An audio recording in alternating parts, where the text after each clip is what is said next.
Okay, welcome back to our continuing coverage of plastics. This will be video segment number 2. I'll pick up where we left off. This is generally what we had talked about thermoplastics, and then I'm going to talk about thermosets, but I'll review this a little bit. But I wanted to give you just a sort of a outline as to what we're going to try to be covering, generally speaking. We're going to be covering essentially what we're doing today, some polymer structures and chemistry, foundations, and then specifically talking about polymer crystallinity and what that does to the properties of some of the polymers, and then the actual polymerization process that takes place when we're combining all of those repeating units, and the types of polymerization processes. And then lastly, we will talk about some industrial plastics, some identification of those. I gave you a list of those yesterday on a handout, electronic handout. And then also some specific applications where we might use some of these what we call engineering grade plastics. And generally speaking, most thermoplastics can be lumped together as either commodity grade thermoplastics, like the ones that are used in obviously consumable products and throwaway items, kind of things like that, or there's what we call engineering grade resins. And I'll identify those specifically for you later on. So that's kind of the heading where we're going with this, generally speaking, an outline. Let's go back to thermoplastics here and kind of review what we talked about a little bit, maybe add a couple things. But basically, only a physical change takes place due to a high temperature. It goes from a solid to a liquid, and then liquid to a solid, and that's how we obviously make products. And the cycle can be repeated without any serious property degradation, so it can keep going from solid to liquid, liquid to solid, back and forth, back and forth, back and forth, without really any significant property degradation to it. So that's a definitive advantage and benefit. And as I told you before when we left off last time, most of these are thermoplastics, what we call melt processable.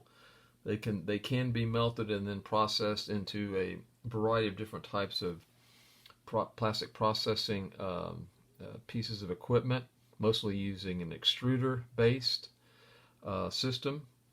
But and then with these melt processable plastics, they have a distinct, what we call distinct melt flow characteristics, which involves obviously their viscosity at elevated temperatures, and then something we're going to learn about called the melt flow index, something that needs to be determined prior to any kind of melt processing of them.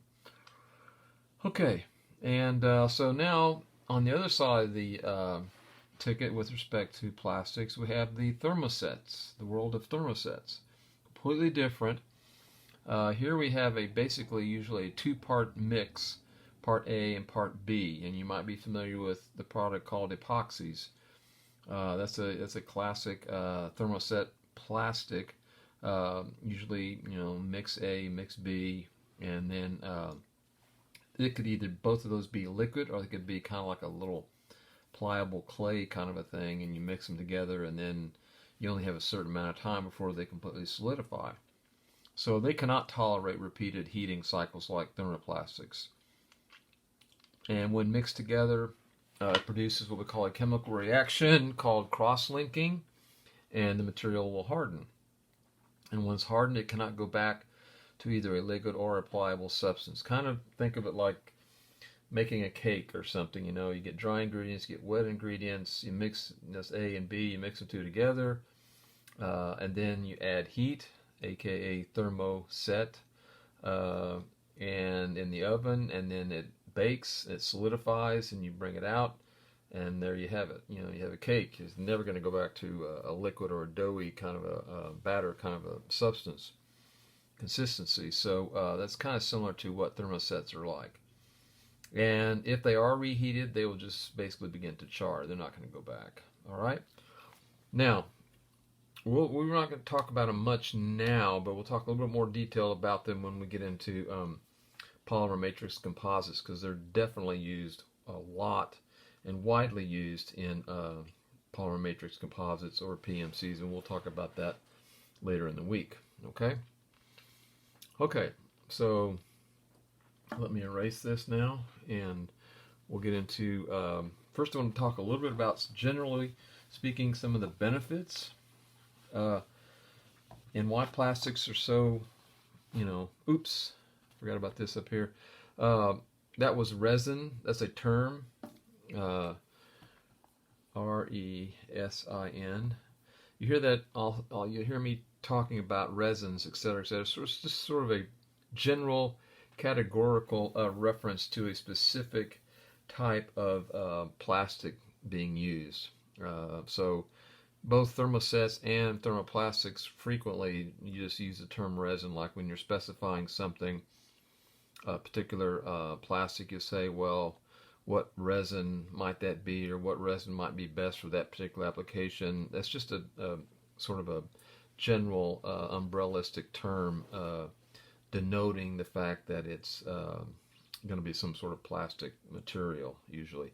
And then we usually call it, again, we reference it as a resin. Okay.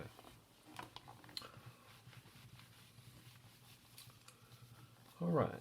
So, generally speaking, some of the benefits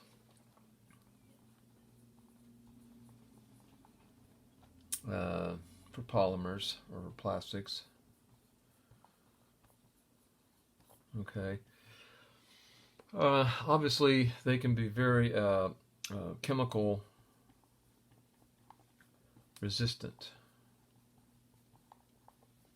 Very chemical resistant. A lot of uses where, there's really no other good product to use. For instance, we use high density polyethylene in several very diverse applications. One being for typically for your milk containers, milk jugs, those gallon jugs. Those are all high density polyethylene. So very, consume food grade material, obviously, but also quite conversely, on the other side, it's also the material of choice nowadays for all gasoline tanks in your trucks and your cars, etc., etc. Use a high density polyethylene. So extremely chemical resistant a lot of these thermoplastics are. And then here's another one. They are both thermal and electrical insulators. Okay, so they insulate very well against both thermal and electrical applications. Of course, where would it be without plastics in the world of electricity, with the millions of miles of wire that are worldwide, all covered and sheathed in some sort of plastic? Okay, and also thermal insulators. Plastics in their foam state, like the Dow Chemical product called Styrofoam. It's a trade name. We all know what that's used for in your coolers. Okay, and then they have a sort of usually considered to be lightweight with some degree of strength. All right, so generally speaking, it's a fairly good strength to weight ratio, but they don't have nearly the strength capacity, of course, as metals do. But again, they're very lightweight, much more lightweight than obviously metals. So there's a good compromise in there between some sort of strength, integrity to them, along with their lightweightness. Okay. And then here's one that we won't talk about, but you will in ME 4376, should you take it, and I suggest you do. Encourage it highly. They can be processed processed in a variety of ways. Okay, and I'm talking anything from making threads, making fibers.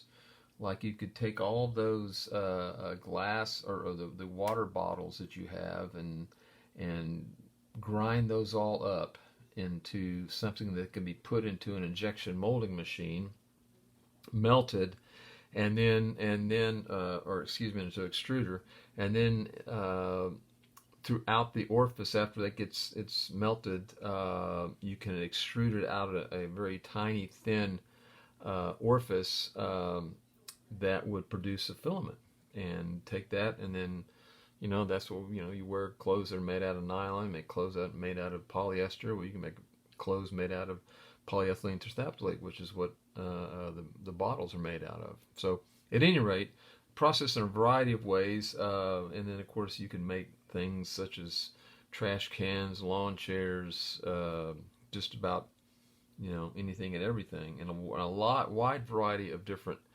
really challenging and complex shapes as well. So okay, let's see here.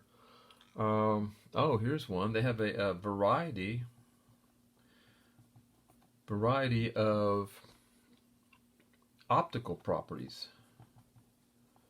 Now, this actually ties directly to something we're going to talk about called the crystallinity of the plastics, okay? And so we know that, plastics obviously can be opaque.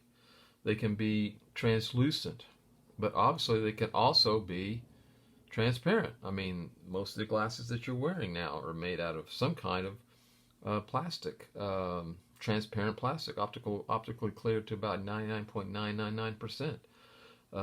So a variety of optical properties too are capable with plastics, which we don't have obviously in metals.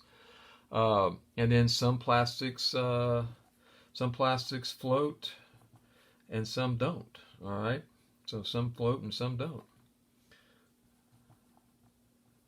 Others do not, obviously, based on the specific gravity. We have some plastics that are less than 1, right around 0.9. We have some that are as high as specific gravity of 2.3, which is extremely dense, which is, aluminum is, I think, 2.7.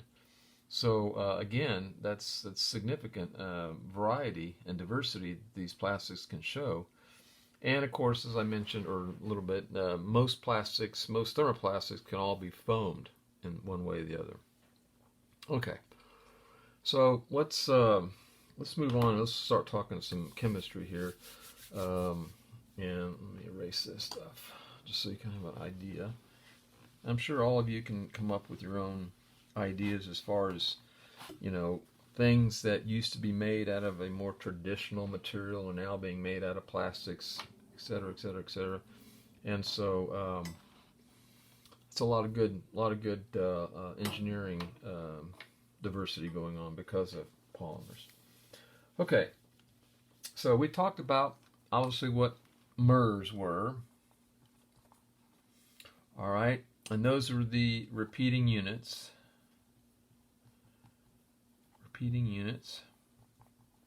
So let's just call our repeating units, just give it an A, and circle with A with a circle around it. So if we have an A,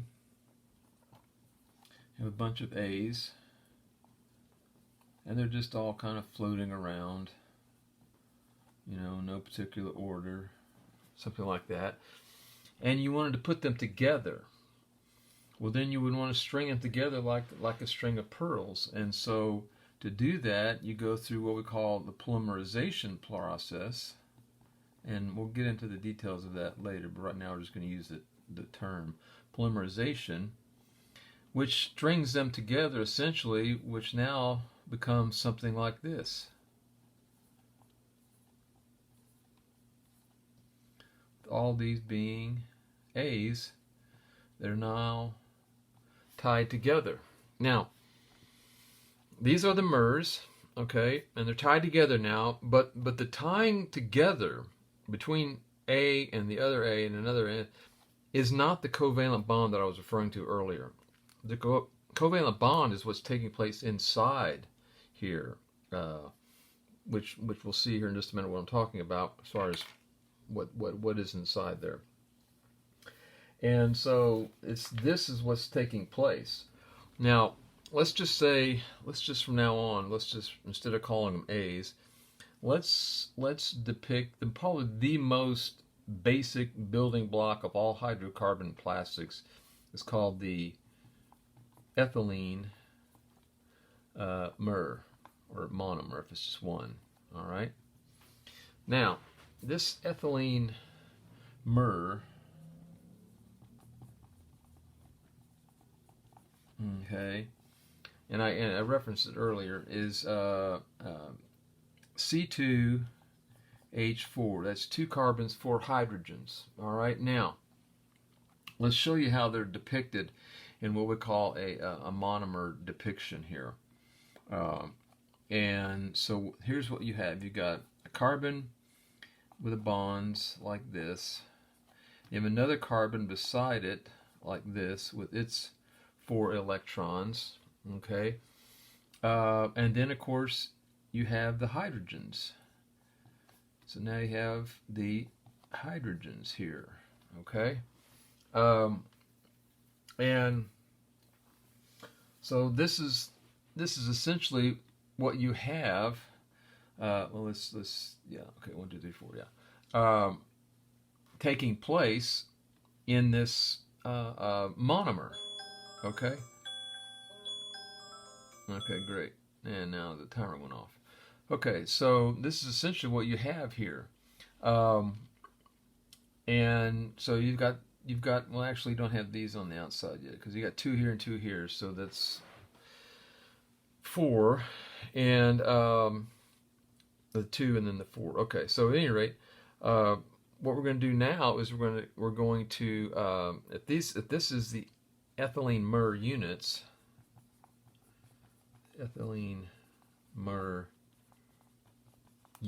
we're now going to break this double bond up and convert it now to something that looks like this.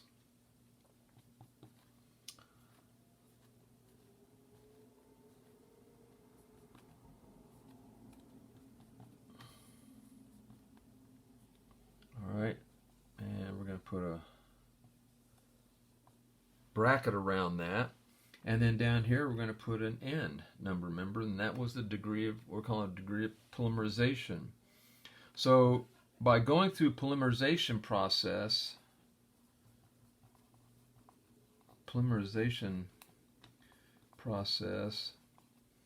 you break this double bond. You open up or break the double bond at the carbon, okay, which is right there. Okay, and when you do that, then this splits up to both sides, and so now it is capable of joining on to another one, you know, and then another one, and then another, and then just keep going, just adding on, stacking up to this. Now, however many of these there are, this is 1, this is 2, 3, 4, 5, 6. This becomes the number of N, and like I said, you know, easily could be up to 10 to the third number of these ethylene monomers put together in a polymer. So that's how you get from an ethylene to something we call, after it's been polymerized, something we call a polyethylene.